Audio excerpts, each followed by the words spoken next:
ప్రత్యక్ష గుడారంలో ఉన్నటువంటి మరొక అంశాన్ని మనం ధ్యానం చేద్దాం.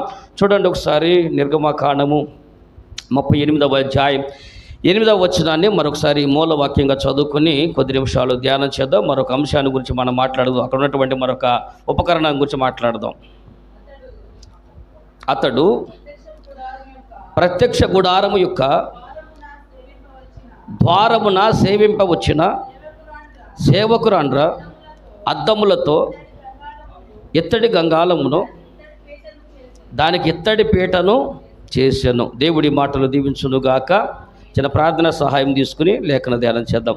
సర్వశక్తివంతుడైన మా గొప్ప తండ్రి, మీ ఘనమైన పరిశుద్ధ నామానికి వందనాలు, స్తుతులు, స్తోత్రాలు మా ప్రభుని యేసుక్రీస్తు నామములో చెల్లిస్తున్నాము. నా తండ్రి, మరొక ఈ ఆదివారం మీ పాద సన్నిధిలో చేరి మిమ్మల్ని ఆరాధించుటకు, స్తుతించుటకు, మిమ్మల్ని ఘనపరచుటకు, మిమ్మల్ని మహిమపరచుటకు ఇచ్చినటువంటి ఈ శ్రేయస్కరమైనటువంటి అవకాశాన్ని బట్టి మీకు కృతజ్ఞతలు చెల్లిస్తూ శిరస్సు వంచి నీ పాదాలు తాగుతున్నాము. నాన్న, గడిచిన దినములన్నీ క్షేమించారు, అందరిని బట్టి మేము స్తుతిస్తూ కృతజ్ఞతలు చెల్లిస్తున్నాం.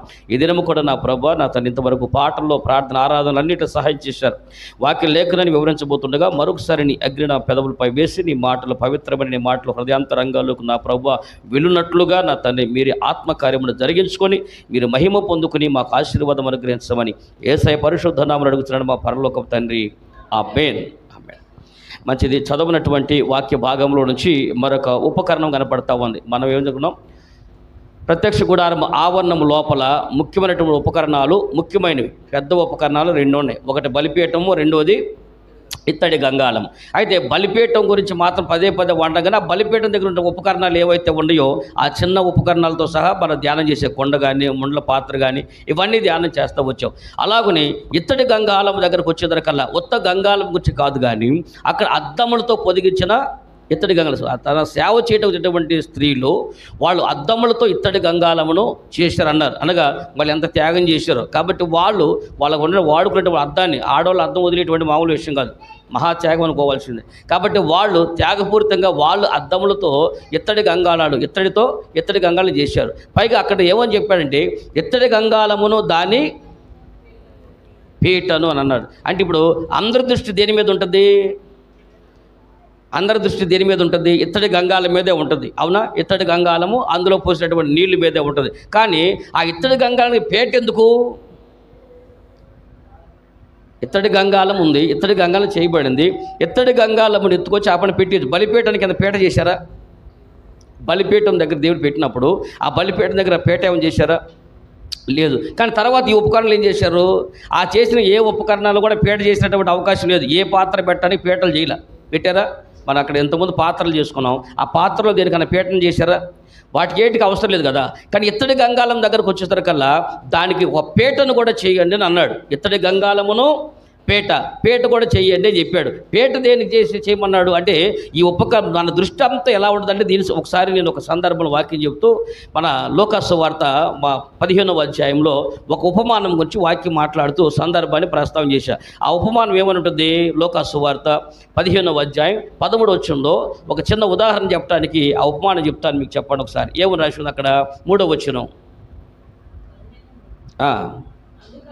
అందుకైన వారితో ఈ ఉపమానము చెప్పాను, మీలో ఏ మనుషునికైనాను 100 గొర్రెలు కలిగి ఉండగా వాటిలో ఒకటి తప్పిపోయిన ఎడల అతడు 99టిని అడవిలో విడిచిపెట్టి తప్పిపోయినది దొరికి వరకు దానిని వెతక వెళ్ళడా, అది దొరికినప్పుడు సంతోషముతో దానిని తన భుజముల మీద వేసుకొని ఇంటికి వచ్చి తన స్నేహితులను, పొరుగు వారిని పిలిచి మీరు నాతో కూడా సంతోషించుడి, తప్పిపోయిన నా గొర్రె దొరికినదని వారితో చెప్పును కదా.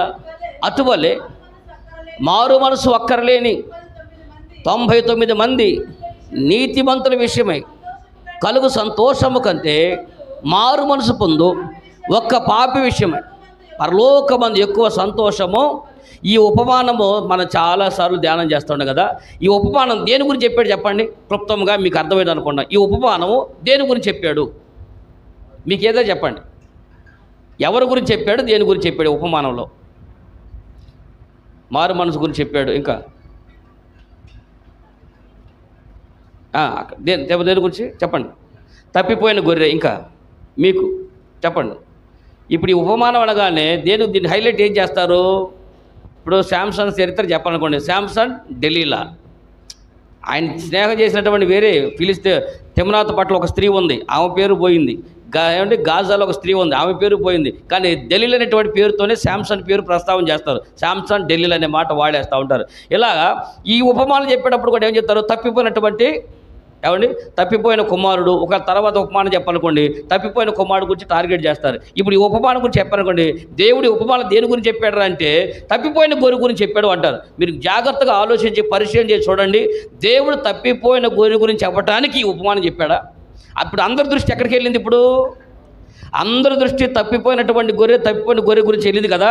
అసలు ఈ ఉపమానం ముగించినప్పుడు ఒక మాట చెప్పాడు. ఏమన్నాడు? మారు మనసు అక్కర్లేని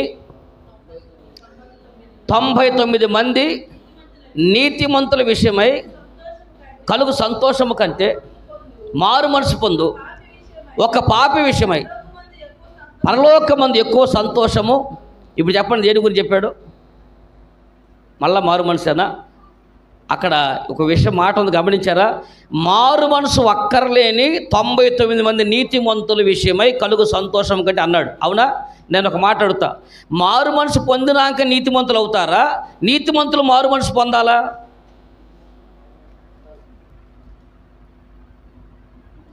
మారు మనసు పొందితే నీతిమంతులు అవుతారా? పాపి మారు మనసు పొందాలా? నీతిమంతులు మారు మనసు పొందాలా? ప్రశ్న మళ్ళీ వేస్తున్నా. పాపి మారు మనసు పొందాలా? నీతిమంతులు మారు మనసు పొందాలని అడిగా. నీతిమంతులు ఎవరు? కాబట్టి విశ్వాస మూలంగా మీరు నీతిమంతులుగా తీర్చబడ్డారు అన్నాడు. అవునా? అంటే మారు మనసు నీతిమంతులు ఎప్పుడు అవుతాడు?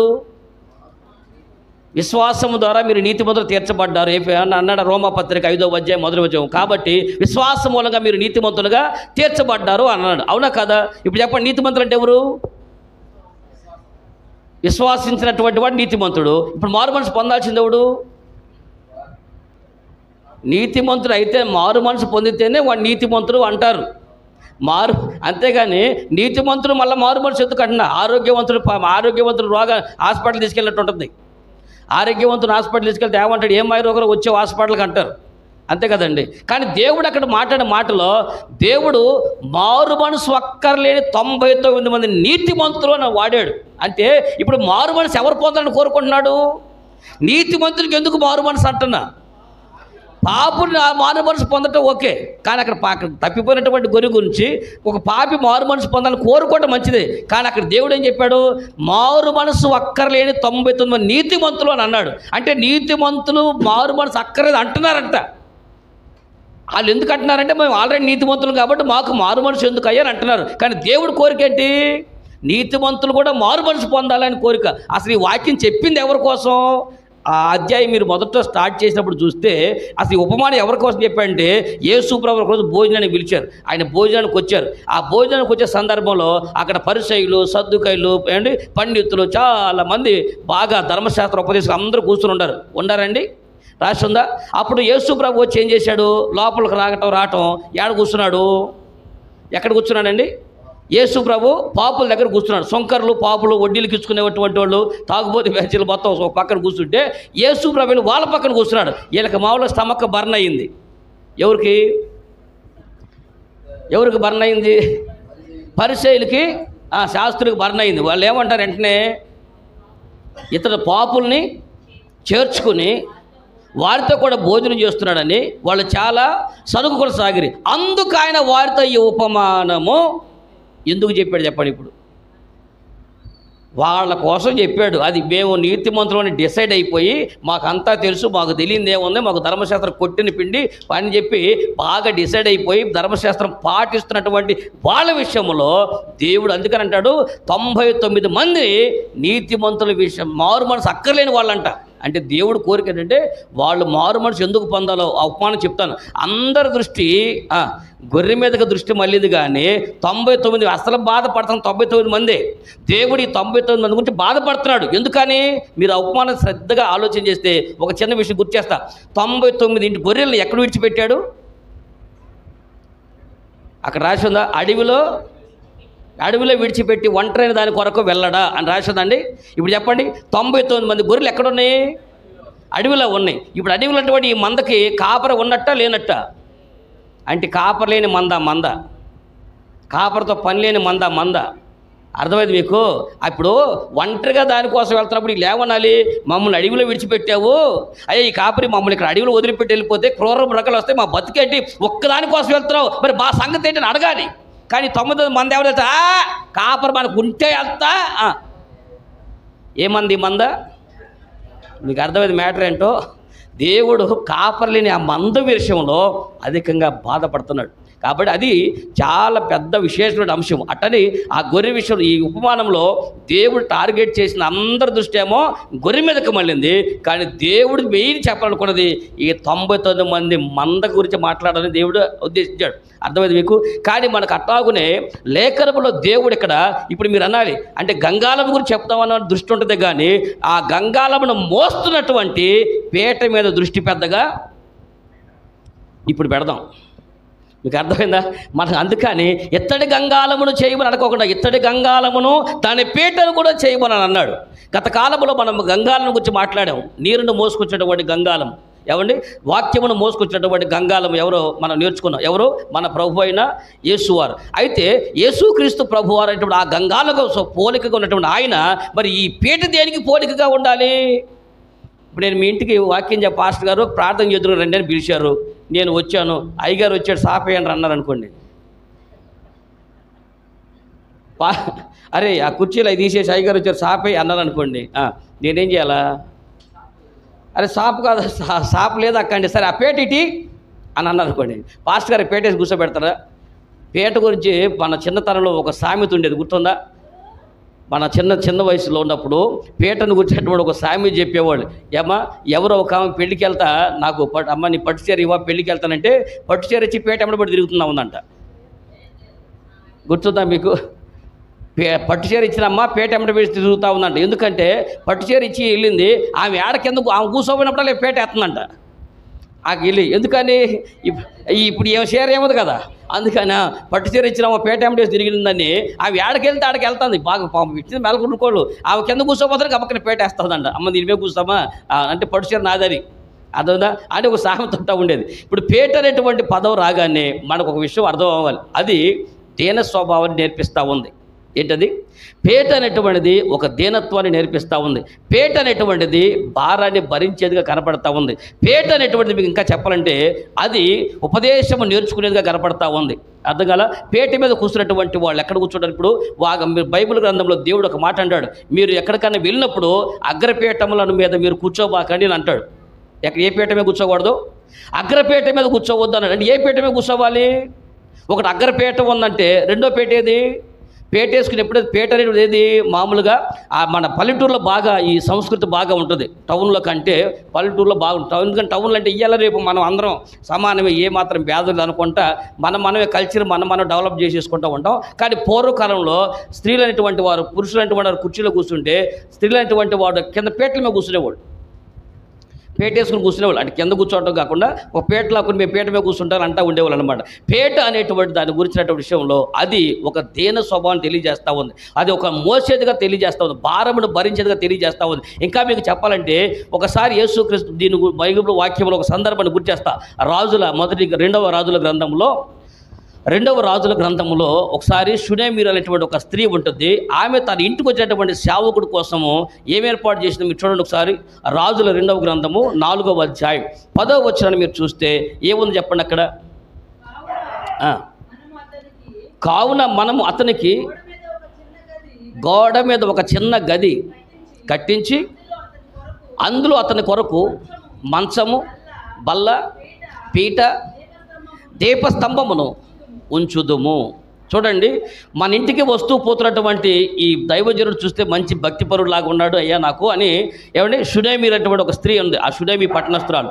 ఆ స్త్రీ ఏం చేసిందంటే మన ఇంటికి వచ్చినటువంటి ఈ దైవజనుడికి మనం ఒక మంచి ఏర్పాటు చేయాలి, ఇది చూస్తే భక్తిపరుడులాగా నాకు కనపడుతున్నాడు కాబట్టి ఆయనని ఇంటికి బలవంతం చేసిందంట. మా ఇంటికి రయ్యా, మా ఇంటికి రండి అని బలవంతంగా తను చేసి తన ఇంటికి తీసుకుని పోయిందంట. అయితే ఆమె ఏం చేసిందంటే ఆయన ఆ ప్రాంతానికి వచ్చినప్పుడు నువ్వు ఎక్కడ ఉండొద్దయ్యా, నీకు మంచి ఏర్పాట్లు మేము చేస్తామని చెప్పి వారి ఇంటి పైన మేడ గది మీద చక్కగా ఏం చేసిందంటే ఆ సేవకుడికి ఒక మంచాన్ని ఒకటి ఏర్పాటు చేశారు. ఇంకోటి బల్ల ఒకటి ఏర్పాటు చేసేది, ఇంకోటి పేట ఏర్పాటు చేసేది, ఇంకొక వస్తువు దీపస్తంభం. ఈ 4 వస్తువులు ఏర్పాటు చేసి ఆ సేవకుడు సిద్ధపరిచే ఉంది. ఇప్పుడు మీరు చెప్పండి, వాటిలో ఒక్కొక్క ఉపకరణం ఒక్కో దాని కొరకు ఏర్పాటు చేశారు. మంచం దేని కొరకు ఏర్పాటు చేశారు? రెస్ట్ తీసుకోవడానికి. అయ్యా నువ్వు చాలా తిరిగి సేవ చేశావు, అలసిపోయి ఉంటావు కనుక కాస్త అలసట తీర్చుకోమని మంచం ఏర్పాటు చేశాడు. దాని యొక్క భావం ఏమిటో రాబోయే దినాల్లో ఈ 4 ఉపకరణాలు ఏర్పాటు చేయటం వాళ్ళ ఉద్దేశం ఏంటో మరొకసారి వాక్య ధ్యానం చేసినప్పుడు చేద్దాం, సరేనా? ఒకటి రెస్ట్ తీసుకోమని చెప్పి అది పెట్టారు. రెండవది ఏంటిది? బల్ల ఏర్పాటు చేశారు. అక్కడ ఒక బల్ల కూడా ఏర్పాటు చేసింది. తర్వాత 3వ ఉపకరణం, ఇప్పుడు మనకు కావాల్సిన ఉపకరణం ఏది? పేట ఏర్పాటు చేసింది. పేట దేనికోసం ఏర్పాటు చేసింది? పేట ఏం చేసుకోవడానికి ఏమండి? ఇప్పుడు ఆయనకి మంచం ఉంది కదా, ఆయన మంచం ఉంది, మంచమే పడుకుంటాడు, బల్ల ఉంది ఏమండి, మళ్ళీ ఇంకోటి దీపస్తంభం ఉంది, అదంతా వెలుగుండటానికి ఒక దీపస్తంభం ఏర్పాటు చేసింది. కానీ అక్కడ ఒక పేటను ఒకటి కూడా ఏర్పాటు చేసింది. పేటను అనేటువంటి దాని గురించి వెళ్ళాలంటే అక్కడ పేట అనేటువంటిది ఉపదేశమును గురించి నేర్చుకోవడానికి, అనగా దాని మీద కూర్చుని నువ్వు దేవుడితో మాట్లాడుతూ ఉండయ్యా, నువ్వు దేవుడితో మాట్లాడుకోవడానికి పేట మీద కూర్చుని, అనగా ఒక దీన స్వభావం దైవునితో మాట్లాడటం అనుభవం అని ఎప్పుడైతే ఉంటుందంటే నువ్వు తగ్గింపు స్వభావం పేట మీద కూర్చోవాలంటాడు. అందుకని ఒకసారి ఈ పేట అనే విషయంలో మీరు అగ్రపేటాలు అధిరోహించొద్దు అన్నాడంటే తక్కువ స్థానంలో కూర్చోమనేగా. అగ్రపీఠం అంటే ఉన్నతమైన స్థానంలో అధిరోహించొద్దు అన్నాడు. మీకు చూస్తే పరిశుద్ధ గ్రంథం లోకాసు వార్త 11వ అధ్యాయములో ఈ పేటను గురించి ఒక చక్కని మాట యేసు ప్రభువు మాట్లాడతారు. చూడండి, లోకాసు వార్త 11వ అధ్యాయం 43వ వచనం మీరు చూసి అక్కడ మాట్లాడి ఏముంది? అయ్యో పరిసయ్యులారా, మీరు సమాజ మందిరములలో అగ్రపీఠములను, సంత వీధుల్లో వందనములను, చెప్పండి ఎవరంట? అయ్యో పరిసయ్యులారా, మీరు సమాజ మందిరంలో అగ్రపీఠములు కోరుకుంటున్నారు అని అన్నారు. అంటే అర్థం ఏంటి? అగ్రపీఠం అంటే అగ్రపీఠం అంటే అర్థం ఏంటి? ఎవరండి? మనం దేవుడి మందిరానికి వెళ్ళేవనుకోండి, ఇప్పుడు మేము చాలాసార్లు ప్రార్థనకి వెళ్ళేటప్పుడు నేను కూడా వాక్యం చెప్పడానికి మందిరానికి వెళ్తూ ఉంటాం. రావటం ఇప్పటికైనా మా సొంత ఊరు వేమవరం, మా ఊర్లో వేమవరంలో నేను వెళ్తాను. మా ఊర్లో పాస్టర్ గారు ఉంటారు, ఆయన ఒక రవిప్రసాద్ గారు పాస్టర్ గారు, ఆయన లూథరన్ చర్చి పాస్టర్ గారు. నేను వాక్యం చెప్పడానికి నేను మామూలుగా వెళ్తాను, ప్రార్థనకి వెళ్తాను. ఆదివారం మా ఊరు వెళ్ళినప్పుడు వెళ్ళిన తర్వాత నేను నేరుగా ఎదురుగా కూర్చోవడం కానీ ఆడికి వెళ్ళిపోయి కూర్చోనండి, వెనకాల కూర్చొని. ఎందుకంటే నన్ను చూడగా ఆయన గబక్కనే అయ్యా బ్రదర్ అయ్యగారు వచ్చారు వాక్యం చెబుతారు కానీ నేను అనేస్తాను. కానీ నేనేం చేస్తాను, ఆయన చెప్పేటప్పుడు వింటానికని నేను మరలా ఆయన ఎక్కడ డిస్టర్బ్ అవుతాడని చెప్పి నేను వెనకాలే కూర్చుని ఉంటాను. వెనకాల వెళ్ళి ఎలకాడ కూర్చుంటాను. ఒకటప్పుడైతే ఇక అసలు మందిరానికి బయటే వెలుపల ఆవరణం ఉంటుంది. ఆవరణలో మా ఊరులతో పాటు కూర్చుని వెళ్తాను. ఎందుకంటే నేను బయట వాళ్ళకి పాస్టర్ గారు కానీ మా ఊరికి కాదుగా. అర్థమైందా? ఎందుకంటే ఊర్లోకి వెళ్ళగానే ఎరా ఏంటి సంగతిలో ఎప్పుడొచ్చావు చేతులు ఎత్తారు. అంతేగాని రెండు పాస్టర్ గారు అనేవి కూడా ఉంటారు. మనం చెప్పండి, ఎవరి పాస్టర్ గారు అనేటువంటి వాళ్ళు ఎక్కడ ఒకడు అరవకొరు ఉంటారు. మిగిలిన ఎరా ఈడు వచ్చాడరా అని అంటారు. అసలు కొంతమంది పలకరిని కూడా పలకరీరు. ఇప్పుడు మన వ్యవహారం వెళ్ళి అనుకోండి, ఒకళ్ళో ఇద్దరు పలకరిస్తారు, మిగిలిన మెదరికి పలకరి చూస్తూ ఉంటారు, అనుకుంటూ వెళ్ళిపోతారు. అదే వేరే ఊర్లో వెళ్ళామనుకోండి, ఏమండి మనం వెళ్ళిన కానించి వచ్చిన కానించి అసలు మన ముఖం వెంక తీర్పారా చూద్దామని, కాసేపు అయ్యగారితో సెకండ్ ఇద్దామని, అయ్యగారితో ఒక చిన్న ప్రార్థన చేసుకుందామని, అసలు కాసేపు చూస్తే చాలా అయ్యే దేవుడు. ఎందుకంటే సువార్త ప్రకటించే వారి పాదములు సీయోనులో రమ్యమైనవని. వేరే ఊర్లో ఉన్నటువంటి ఆ గౌరవ మర్యాదలు ఇదిగా ఉంటాయి. కానీ మనము ఎక్కడికి వెళ్ళి ఎక్కడ ఉండాలంటే ఎక్కడ ఉండాలో అదే ఉండాలి. వెనకాల కూర్చుని సేవకుడు అయ్యో రండి కొంచెం ముందుకు రండి వచ్చి కూర్చోండి అంటే అవకాశం ఇస్తే వాక్యం చెప్పాలి. కానీ పరిశీలైనటువంటి వారు అనేటువంటి వాళ్ళు ఏం చేస్తారు తెలుసండి, వారు సమాజ మందిరంలోకి వెళ్ళి అగ్రపీఠముల మీద కూర్చుంటారంట. అంటే అర్థం ఏంటంటే మాకు అక్కడ స్థానం ఏది, ఎక్కడంట అగ్రపీఠమే స్థానం. కొంతమంది మందిరానికి వెళ్ళిన తర్వాత వాళ్ళు కనుక ఇక్కడ వెళ్ళకపోతే అయిపోయారే. పైగా లోపల ఎదకలు ఎందుకు కూర్చున్నామంటే తను తగ్గించుకునేవాడు హెచ్చరించబడును.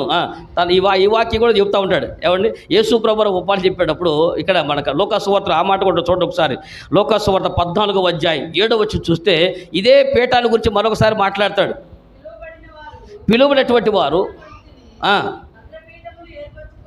పిలువబడినటువంటి వారు భోజన పంక్తిని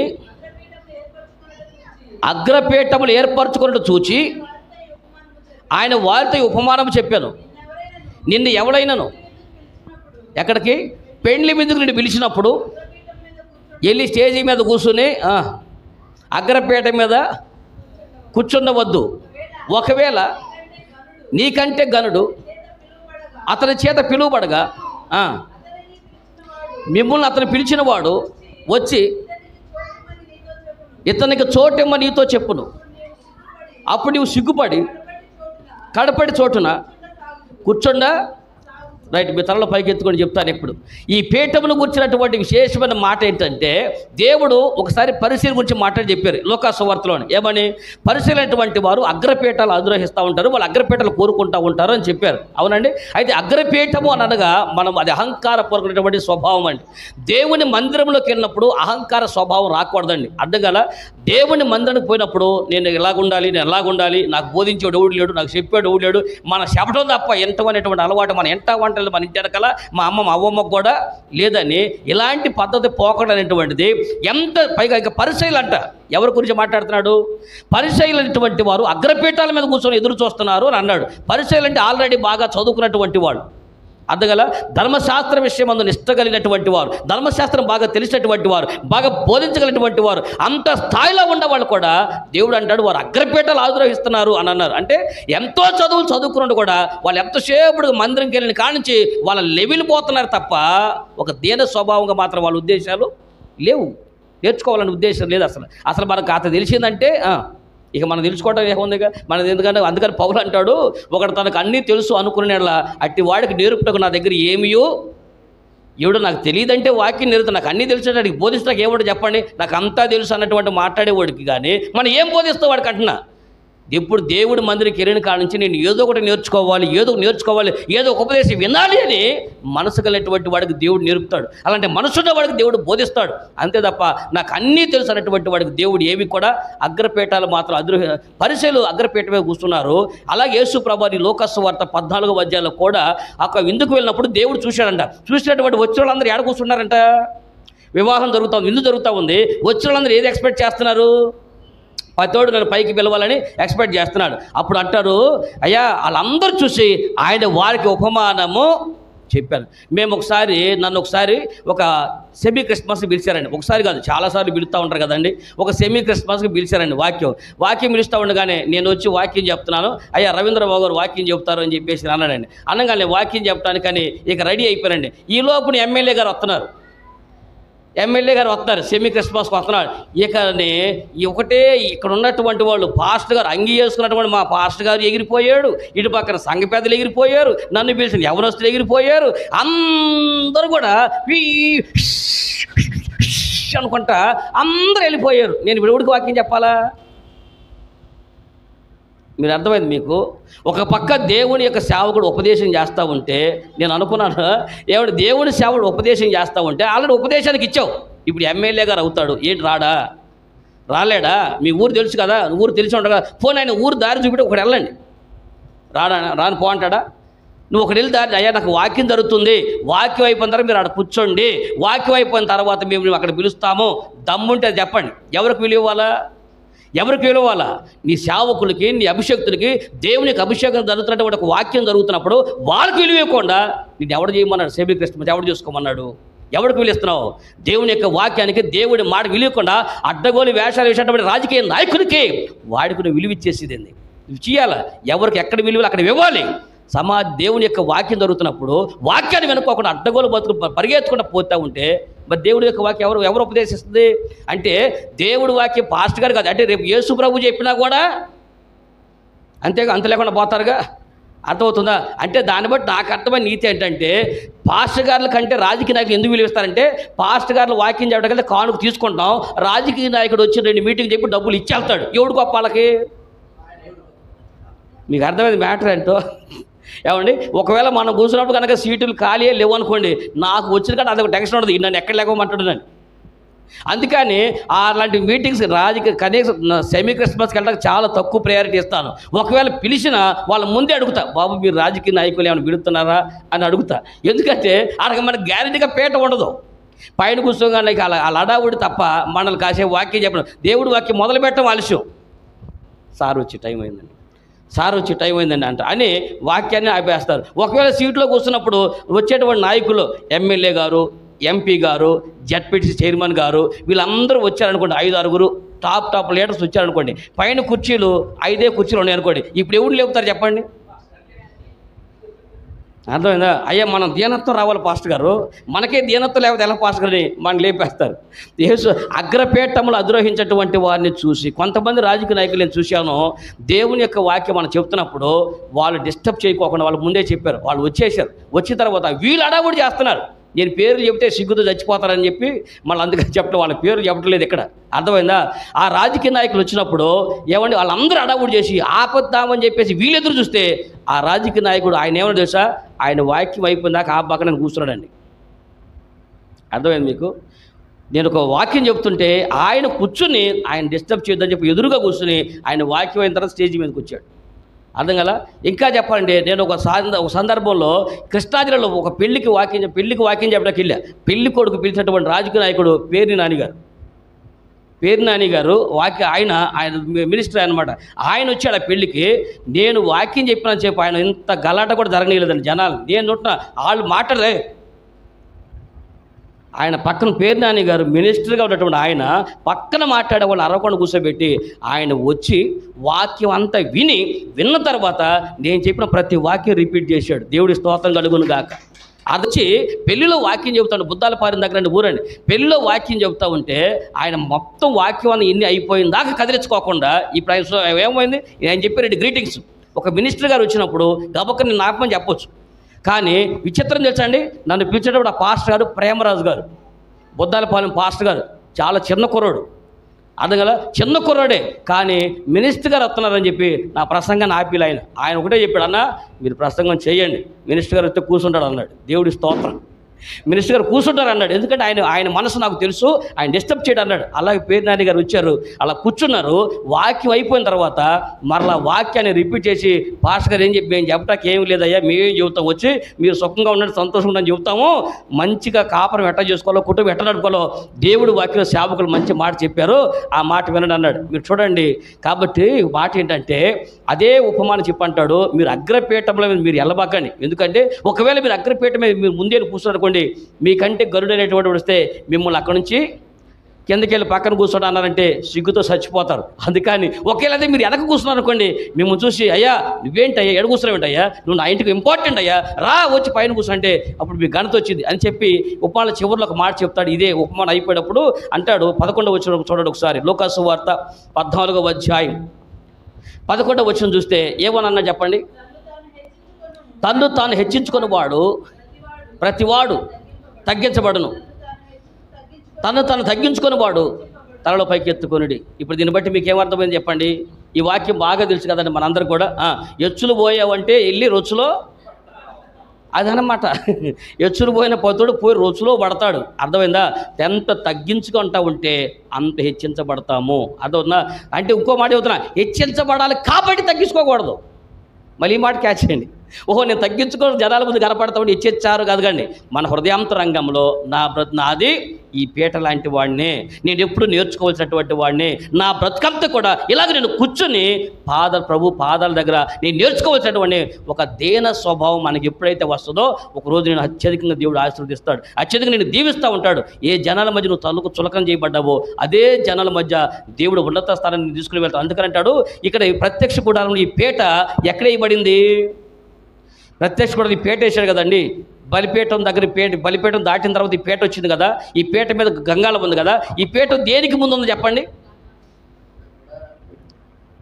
ప్రత్యక్ష గుడారం లోపల గుడారం వేసి చూసారా ఏమండి? పరిశుద్ధ స్థలం. పరిశుద్ధ స్థలానికి ఎదురుగా ఈ పీట ఉంటుంది. ఈ పీట మీద ఇత్తడి గంగాళం ఉంటుంది. అనగా దాని గురించి మనకు విషయం ఏంటంటే సామెతల గ్రంథంలో ఒక చక్కని మాట చెప్తారు చూడండి. 8వ అధ్యాయం సామెతల గ్రంథము 8వ అధ్యాయం 34 వచనం చదవండి. ఏ ఊరు రాసి ఉందో చెప్పండి. ఉంటే చెబుతామంటారా? అనుదినము ఎక్కడ? అందరు చక్కగా చూడండి. అనుదినము నా గడప యొద్ద కనిపెట్టుకొని నా ద్వారబంధముల యొద్ద కాచుకొని నా ఉపదేశము ఏం చేయాలి? నా ఉపదేశం వినువారు ధన్యులు. ఇప్పుడు చెప్పండి, పీట ఎక్కడ ఎదురుగా ఉంది చెప్పండి. ఈ ఇత్తడి గంగాలు మోస్తున్నటువంటి ఈ పీటని దేవుడు ఎక్కడ బలిపీఠం స్టార్టింగ్లో అక్కడ చేయలేదు. కానీ మందిరములో కనుక పరిశుద్ధ స్థలము లోపలికి వెళ్ళబోయే ముందు ఎక్కడేసాడు?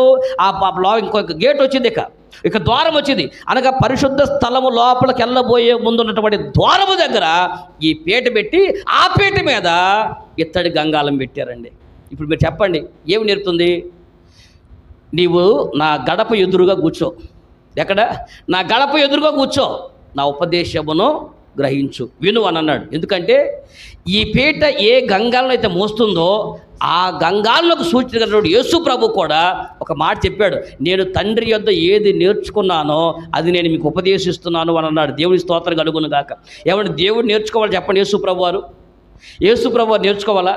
ఏమండి ఆ మాటలు చూడండి ఒకసారి. యోహాను సువార్త అనుకుంటా, యోహాను సువార్త 8వ అధ్యాయము 28వ వచ్చి మీరు చూడండి. స్వయాన యేసు ప్రభు వారు చక్కని ఒక స్టేట్మెంట్ ఇచ్చారు. అక్కడ ఏమని రాసి ఉంది? కావున యేసు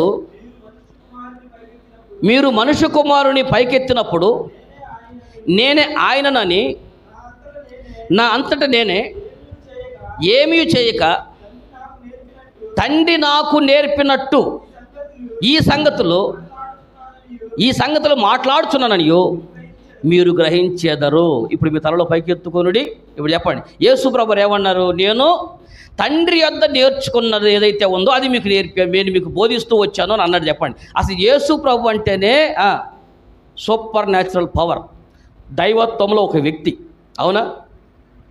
ఇప్పుడు యేసు ప్రభుని జనం అందరూ ఎందుకు చులకనగా చేసి మాట్లాడతారు చెప్పంటారా? నేను తండ్రి యొద్ద నేర్చుకున్నాను అన్నాను అనగానే నేర్చుకునేది ఎవరు? దేవుడు ఎక్కడ నేర్చుకుంటాడండి? ఇప్పుడు డౌట్ ఏంటంటే, అయ్యి ఈయన దేవుడు అయి ఉంటే నేను నేర్చుకున్నానని ఎందుకు అంటాడు? మీరు ఆలోచించి చెప్పండి. ఇదే బాట మీరు ఎవరైనా క్వశ్చన్ చేశారు అనుకోండి, యేసు ప్రభు సర్వశక్తిమంతుడు అని అంటున్నాము, యేసు ప్రభు దేవుడు అంటే అద్వితీయ దేవుని కుమారుడు, ఈయనే కనుక దేవుడు అయితే నేర్చుకునేది ఎవరు చెప్పంటున్నా? నేర్చుకోవటం అనే నేను ఉపదేశం పొందాను, నేను నేర్చుకున్నాను అని అంటారు కదా.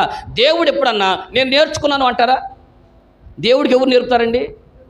దేవుడికి ఎవరు నేర్పరు కదా. మరి యేసు ప్రభు నేను నేర్చుకున్నాను, తండ్రి యొద్ద నేను నేర్చుకున్నాను అంటే యేసు ప్రభు దేవుడు ఎలా అవుతాడు? అది చెబుతావనే కదా ఈ వారం నేను పిలుస్తున్నావు. నువ్వు వచ్చి మమ్మల్ని అడిగి సత్తావారా? నువ్వు ఏదో చెప్పేది చెప్పి మైకాడ పెట్టి వెళ్తే మెదలకుండా ఇంటికి పోయి ఏదో తెచ్చుకున్నటువంటి నాన్ వెజిటేరియన్ ముందుకు తింటాం. యేసు ప్రభు వారు ఇక్కడ ఉపదేశం ఎందుకు చెప్పాడంటే, యేసు ప్రభు వారు దైవత్వముగా ఉన్నప్పుడు ఆయనకు సమస్తము తెలుసు. కానీ ఆయన భూమి మీదకి వచ్చినప్పుడు ఏం చేశాడు? ఆయన నాకు ఒక శరీరమును అమర్చితివి అనుకుంటా పరలోకములో దైవత్వం యొక్క సర్వమును విడిచిపెట్టి వచ్చాడు. వాక్యం ఫిలిప్పు పత్రికలు ఏమని చెప్పాడు? ఆయన దాసుని పోలికను ఆయన దాసుని స్వరూపము ధరించుకుని ఈ లోకానికి వచ్చాడు. ఏమండి? దాసుని స్వరూపము ధరించుకుని వచ్చాడు. ఇప్పుడు చెప్పండి, దేవుడిగా ఈ లోకానికి వస్తే ఆయన మరణించడానికి కుదరదు. దేవుడిగా ఈ లోకానికి వస్తే ఆయన శాసించేవాడిలాగా ఉంటాడు తప్ప ఉపదేశించేటువంటి పరిస్థితి కానీ నేర్చుకునే అవకాశం కానీ ఉండదు. కానీ ఆయన ఈ లోకానికి వచ్చినప్పుడు ఎలా వచ్చాడంటే ఒక దాసుడుగా వచ్చాడు. ఏమండి? ఒక దాసుడుగా ఈ లోకానికి వచ్చాడు. అదే 2వ అధ్యాయం ఫిలిప్పీ పత్రిక 2వ అధ్యాయం 8వ వచనం అనుకుంటా. ఉంటే స్తోత్రం, లేకపోతే 2 స్తోత్రాలు. మరియు ఆయన ఆకారమందు మనుషుడిగా కనబడి మరణము పొందినంతగా, అనగా శిలువ మరణం పొందినంతగా విధేయత చూపిన వాడై తన్ను తాను తగ్గించుకొనెను. అందుచేతను పరలోకమందున్న వాటిను పరలోకమందున్న వారిలో కానీ, భూమి మీద ఉన్న వారిలో కానీ, భూమి కింద ఉన్న వారిలో కానీ ప్రతి వాని మోకాలు యేసు నామమున వంగునట్లు ప్రతి వాని నాలుకయు తండ్రి అయిన దేవుని మహిమార్థమై యేసుక్రీస్తే ప్రభు అని ఒప్పుకొన్నట్లు దేవుడు ఆయనను అధికముగా హెచ్చించెను. దేవుడికి మహిమ కలుగునుగాక. అధికముగా దేవుడు హెచ్చించాడంటే ఎవరిని? యేసు ప్రభుని. ఎందుకు హెచ్చించాడు అంటే ఆయన దేవుడిగా ఈ లోకానికి రాలా, ఆయన దేవుడై ఉండి దాసుడు పోలికి లోకానికి వచ్చాడు. దాసుడు పోలికి వచ్చాడు కాబట్టి లోకంలో ఆయన ఏం చేయాలా? అందుకని యేసు ప్రభు వారు పదే భూమి మీద ప్రార్థన చేశాడు. ఎందుకని? యేసు ప్రభువే ఈ లోకానికి వచ్చినప్పుడు నేను ఒక శరీరధారిగా వచ్చాను కాబట్టి ఆయన దైవత్వాన్ని సమస్తాన్ని విడిచిపెట్టి వచ్చాడు. దేవునితో ఉండుట సమానంగా ఉండుట విడిచిపెట్టకుండా భాగ్యమని ఎంచుకోనక్క అని రాసి ఉన్నాయి అక్కడ. దేవునితో సమానంగా ఉండుట విడిచిపెట్టకూడని భాగ్యమని ఎంచుకొనక ఆ భాగ్యతను కూడా వదిలిపెట్టుకొచ్చాడు. దేనిని అంటే యేసు ప్రభు నేను అక్కడ ఉంటే దేవుడిగా ఉంటాను, కానీ భూలోకానికి వచ్చినప్పుడు ఒక దాసుడుగా వచ్చాడు కాబట్టి అసలు ఆయన ఏమాత్రము కూడా చూడండి, దేవుడు ఏమాత్రము కూడా ఆయన సందేహింపక నేను నేర్చుకున్నాను అని చెప్తాడండి. మనం చెప్తామా? అసలు ఆ మాట వచ్చిందా? అసలు ఆ ఉద్దేశాలు వస్తాయా మనకి? ఏమండి, దేవుడు నేను నేర్చుకున్నానని చెప్తుంటే మనం మాత్రం అనుకున్న, నేను ఒక మాట అడుగుతాను, మీరు చెప్పండి, యేసు ప్రభు ఏమి నేర్చుకోవాలి చెప్పండి? మళ్ళీ అడిగా, నేను తండ్రి యొద్ద నేర్చుకున్నాను అన్నాడు కదా, ఏమి నేర్చుకున్నాను చెప్పండి అన్న. ఆయన ఏమి నేర్చుకున్నా అంటే విధేయత నేర్చుకున్నాడు. నేర్చుకోవటం అనే మాట ఎప్పుడు వాడతాం? మనకు తెలియని దాని గురించే కదా వాడేది. అంటే యేసు ప్రభు ఏమి నేర్చుకోవాలి? విధేయత నేర్చుకోవాలి. ఎందుకు నేర్చుకోవాలంటే ఆయనకి విధేయత రాదు కాబట్టి. ఎందుకంటే ఆయన సూపర్ న్యాచురల్ పవర్, విశ్వలోకాలని కలుగునుగా కానీ సృష్టించినటువంటి సృష్టికర్త దేవుడు యేసు ప్రభు వారు, ఆయన శిల్పకారుడు. ఆయనకి విధేయత రాదు. ఎందుకు రాదంటే ఎప్పుడు ఏమండి టాప్ మోస్ట్ లెవెల్లో ఉన్నటువంటి ఆయన ఎవరికి విధేయత చూపించాలి చెప్పండి? ఆయన విధేయత చూపించాల్సిన అవసరం ఎప్పటికీ లేదు. కాబట్టి ఈ భూమి మీద యేసు ప్రభు వారు నేర్చుకుంది ఏంటంటే ఎలాగో విధేయత చూపించాలో ప్రార్థన ద్వారా నేర్చుకున్నాడు, ఎలాగో లోబడి బతకాలో ప్రార్థన ద్వారా నేర్చుకున్నాడు. ఏమండి, అసలు ఆయన అసలు ఎంత మాటనంటే నేను నేర్చుకున్నాను అనే మాట ఆయనే వాడితే ఇక మనబొట్టుడు ఏంటి చెప్పండి? అర్థం కదా? కాబట్టి ఈ రోజున పేట అనే దాని మీద నీకు నాకు తెలియదు ఒక దీన స్వభావం, నేర్చుకునేటువంటి అనుభవం నీకు ఎప్పటికీ ఉండాలి. అయ్యా ఇదిగో నీ గుమ్మము ఎదుట నేను కూర్చున్నానయ్యా, నాతో నాకు ఉపదేశించు, నాతో మాట్లాడనన్నాడు. అర్థం కదా? ఈ అనుభవం మనకు రావాలంటే ఈ రోజున బలిపీఠము దాటిన తర్వాత ఎత్తడి గంగాలం అనేటువంటి అనుభవం ఈ ఆవరణ అంతట్లో కూడా ఎంత గొప్పగా మనకు మాట్లాడితే ఒక గంగాలాన్ని మోసుకొచ్చినటువంటి పేట యేసుక్రీస్తు ప్రభువుని మనం మోసుకునేటువంటి వారుగా ఎందుకు మొయ్యాలి అంటే మన మీద కనుక భారం ఉందంటే బాధ్యత కలిగి బతుకుతామండి. చెప్పండి, భారం లేనటువంటి వాడు బాధ్యతగా బతకడండి. కుటుంబంలో భారం కలిగి ఉండాలి. ఎందుకంటే మనం ఎత్తడిలా పైగా పేట కూడా దేంతో చేయమన్నాడు? ఎత్తడితో చేయమన్నాడు. ఎందుకు అనుకున్నాం? ఎత్తడి కఠినమైనటువంటి జీవితానికి కూడా గుర్తుగానే ఉండదు. ఎత్తడి మస్టు జీవితానికి, ఏ జీవితానికి? ముష్టి జీవితం కాదు, మస్టు జీవితానికి పోలిక అవడం అనగా కఠినమైనటువంటి జీవితానికి పోలిక. మీరు కావాలంటే చదవండి, యెషయా గ్రంథంలో ఒక చక్కని మాట రాసి ఉంటుందండి. యెషయా గ్రంథం గురించి ఒక మాట రాసినప్పుడు చూడండి ఒకసారి 48వ అధ్యాయం 4వ వచనం. యెషయా గ్రంథము 48వ అధ్యాయం 4వ వచనంలో ఏమి రాసి ఉంది చెప్పండి అక్కడ?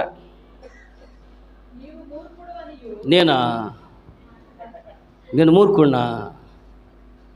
తిట్టు, ఒక మాట తిడితే ఏమలేమ్మా, చదువునా. నీవు మూర్ఖుడవనియు, నీ మెడ ఇనుప నరమనియు, నీ నుదురు ఎత్తడిదనియు నేను ఎరిగి ఉండి నా విగ్రహము ఈ కార్యములు జరిగించిననియు. ఇప్పుడు చూడండి అక్కడ ఏమంటున్నాడు? దానికి ముందు వచ్చిన మన చదివే వచ్చిన చెప్పండి, ముందు 4వ వచనం ఏమన్నాడు? నీవు మూర్ఖుడవనియు, నీ మెడ ఇనప నరం, నీ నుదురు మూర్ఖుడు, ఇనపనరం, ఎత్తడి నుదురు. ఇప్పుడు చెప్పండి, ఎత్తడి నుదురు అంటే ఏ స్వభావం కలిగినటువంటి వాడు? మూర్ఖ స్వభావం కలిగినటువంటి వాడు, అంతే కదండి. మూర్ఖ స్వభావం కలిగినటువంటి వాడు. ఎత్తడి దేనికి పోలి చెప్పాడు? ఏమండి, మూర్ఖ స్వభావం కలిగినటువంటి భావం అనేటువంటి మూర్ఖత్వం అనమాట. అంటే ఏమాత్రము లోబడే తత్వము లేదు. అందుకనే ఆయన అంటాడు ఒకసారి సన్హెద్రిన్ మహాసభలో ప్రసంగం చేస్తూ స్టెఫను ముష్కరులారా అని అంటాడు. ఏమని? ముష్కరులారా, దేవుని యొక్క వాక్యానికి లోబడినటువంటి వారులారా అని చెప్పేసి సన్హెద్రిన్ మహాసభలో స్టెఫను ప్రసంగం చేస్తూ అపోస్తలుల కార్యములు 7వ అధ్యాయం 51వ వచనంలో ఆ మాట ఘాటుగా మాట్లాడతారు. మరి నేనంటే కోపం వచ్చిందేమో, ఆయనంటే బాగుంటుంది. చూడండి ఒకసారి, ఎవడు తన ఎదుట ఉన్నటువంటి వారిని చూసి ఏం మాట్లాడాడు? అపోస్తలుల కార్యముల గ్రంథము 7వ అధ్యాయం 51వ వచనంలో, ముష్కరులారా, హృదయములను చెవులను దేవుని వాక్యమునకు లోబరచనలను వారులారా, మీ పితరుల వరే మీరును ఎల్లప్పుడూ పరిశుద్ధాత్మను. అంటే వాళ్ళు ఎలాంటి వాళ్ళంట? ముష్కరులు అంట. ఏంటండి? ముష్కరులు అంటే మూర్ఖతరం కలిగినటువంటి వారు, అనగా ముష్కర తత్వం కలిగినటువంటి వారు. వాళ్ళ మస్తిష్కం నిండా ఏముందండి? మస్తిష్కం నిండా ఏముంది? మూర్ఖత్వం ఉంది. అనగా ఏమాత్రం లోబడే అక్కడ రాశాడు. సరే అడుగుదాం, స్టెఫన్ అన్న, వాళ్ళు ముష్కరులు మూర్ఖులు అంటున్నావు కదా, ఏమండి వాళ్ళ మస్తిష్కం అంతా కూడా, వాళ్ళ చిరస అంతా కూడా మూర్ఖతరంతో ఉంది కదా, ఏముంది అయ్యానంటే చెవులను ఏమందంట? ఉపదేశమునికి ఏమాత్రమో చదవండి, ఒక అదే వచ్చి 51 వచ్చి చదవండి. ముష్కరులారా, హృదయములను చెవులను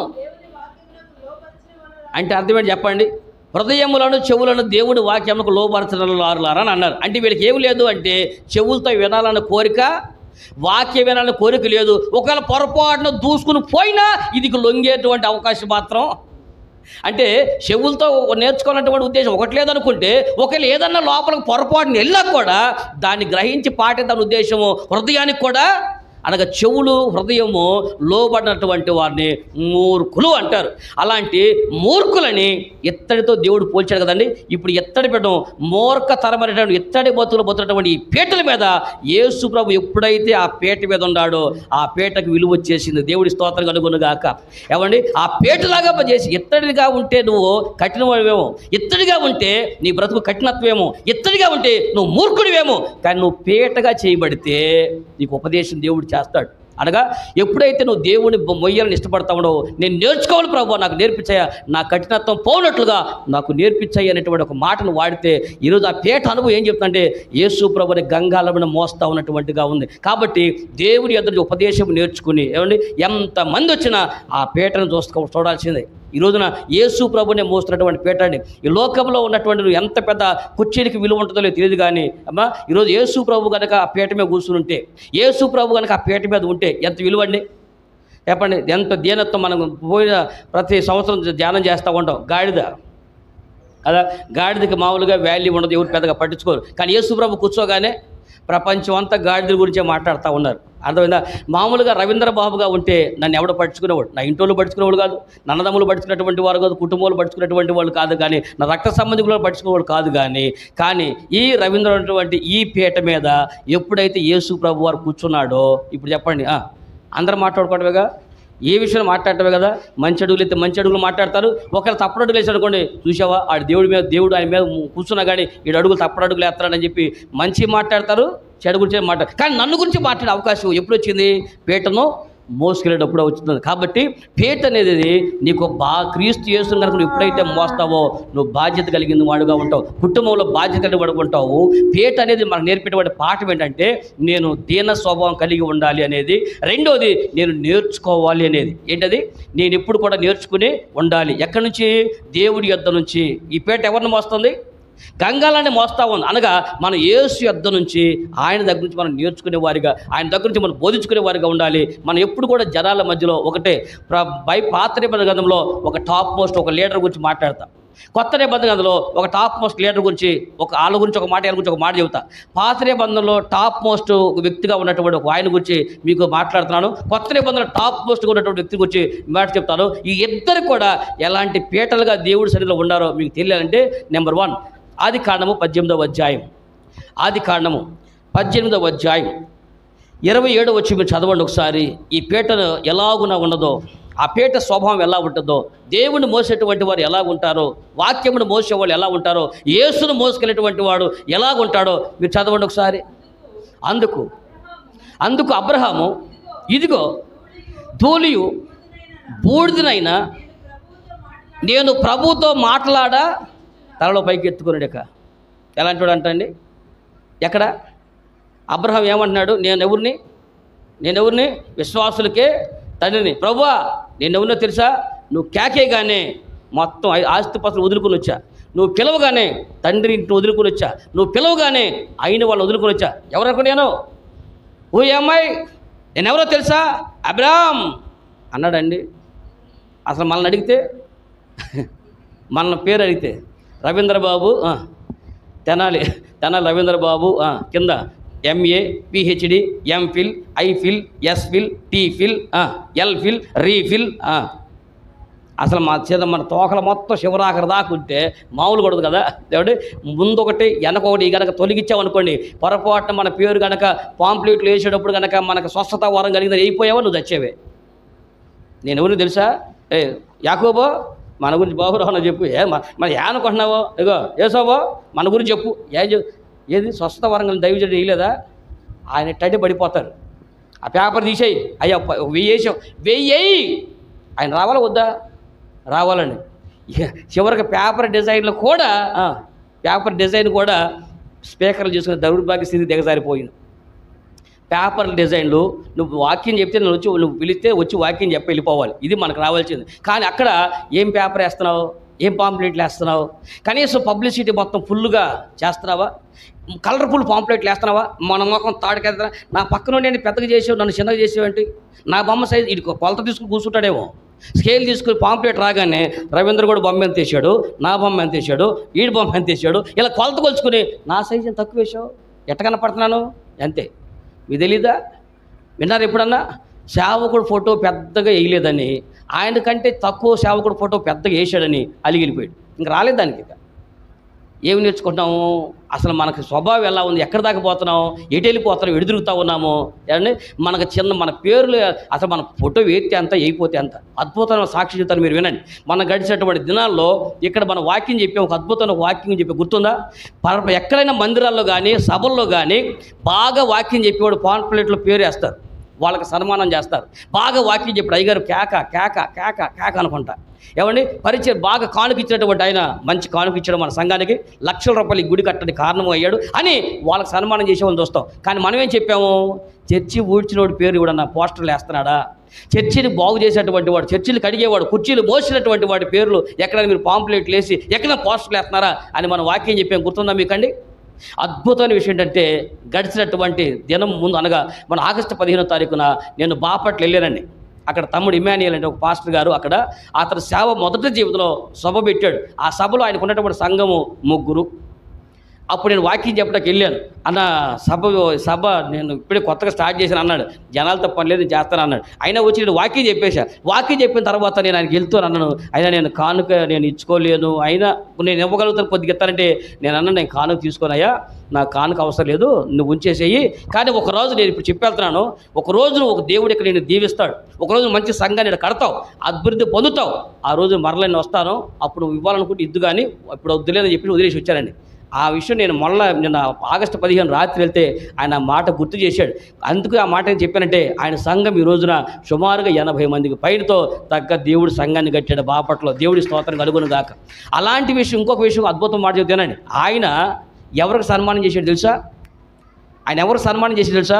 నా కోట వాక్యానికి ముందు అన్నీ జరిగిన తర్వాత చేసి పిలిచి ఆయన చేసేటువంటి సన్మానం ఎవరికి చేసేది తెలుసా అంటే, ఎవరిని మంచి సాల్వ తీసుకొచ్చాడు. విశ్వాసులు అందరూ కూడా వచ్చి వెళ్ళినటువంటి ఈ విశ్వాసులు అందరూ కూడా ప్రతి వారం వచ్చి వెళ్తుంటారు. ఏలైతే వాళ్ళు వాష్రూములు వాడుకుంటారో ఆ వాష్రూములు కడిగేటువంటి ఒక ఆవిడ అందరూ వెళ్ళిపోయిన తర్వాత ఆమె వదిలి ఆ వాడుకున్నటువంటి వాష్రూమ్లు అన్నిటి కూడా శుభ్రంగా కడిగి అప్పుడు ఆ ఇంటికి వెళ్ళిందంట. ఆమెని ఆ రోజు అందరు సేవకుల మధ్య సంఘం మధ్య ఆ సేవకుడు సన్మానం చేశాడు. దేవుడి స్తోత్రం కలుగును గాక.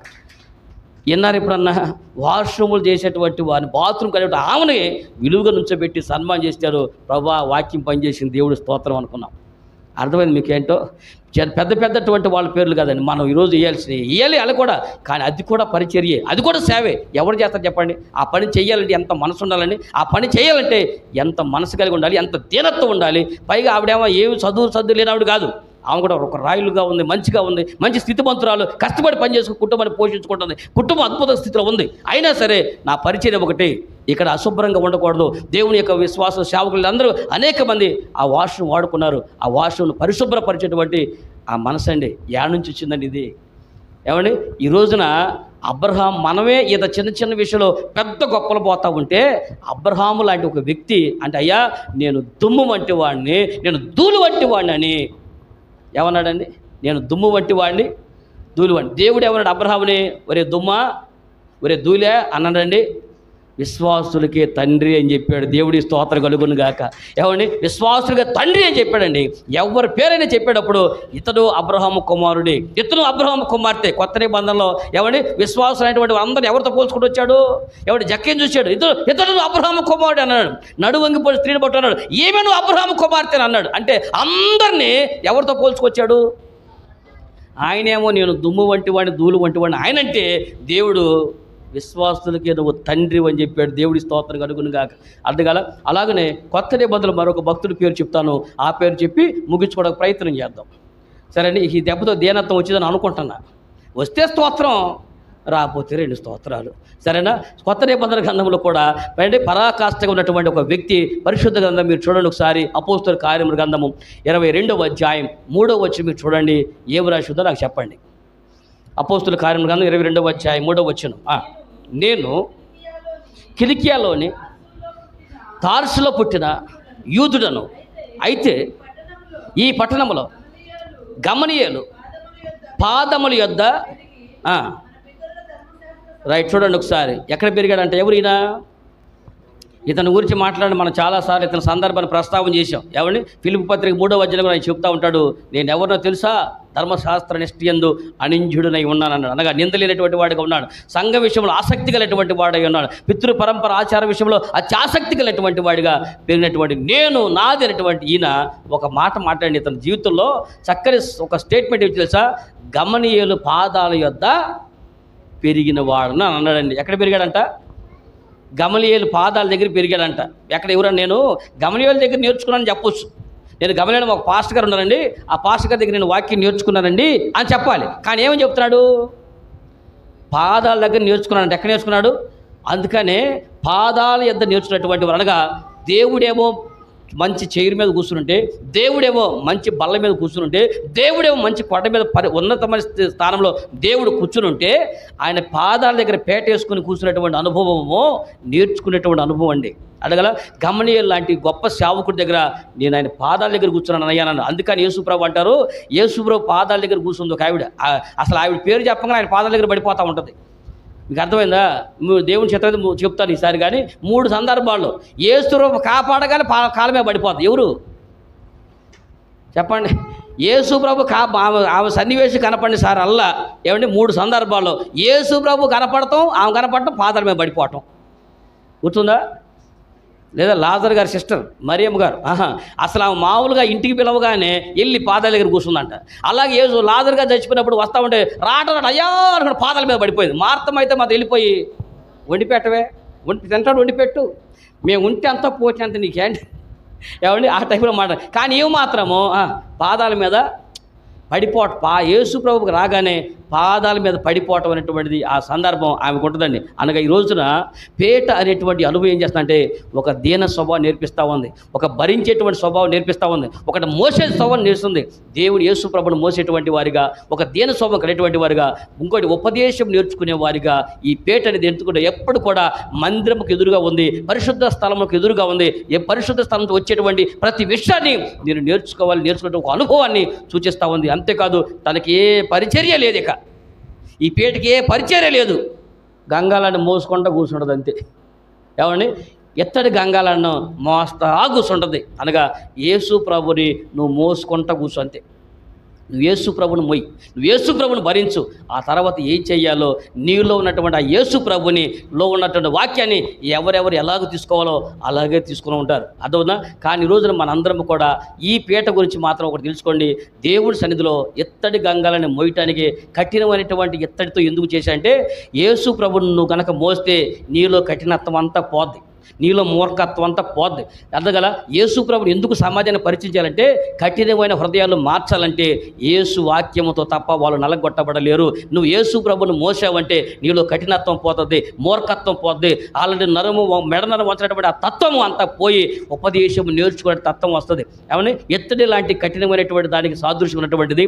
ఎత్తడి ఎట్లాగునా కఠినమైనటువంటి మనసుకు సాదృశ్యంగా ఉంది. ఎత్తడి లోబడినటువంటి తత్వానికి సాదృశ్యంగా ఉంటే ఆ ఎత్తడి ఇప్పుడు ఏమైపోయింది? పేటాకారంలోకి వచ్చింది. ఇప్పుడు ఏమైపోయింది? పేట ఏమైపోయింది? ఇక ఎంతసేపటికి నేర్చుకోవటం, మోయటం, ఉపదేశాన్ని గ్రహించడం అని ఎక్కడుంది ఈ పేట? ఎత్తుకొచ్చి ద్వారబంధం ఎదురుగా ఉంటుంది.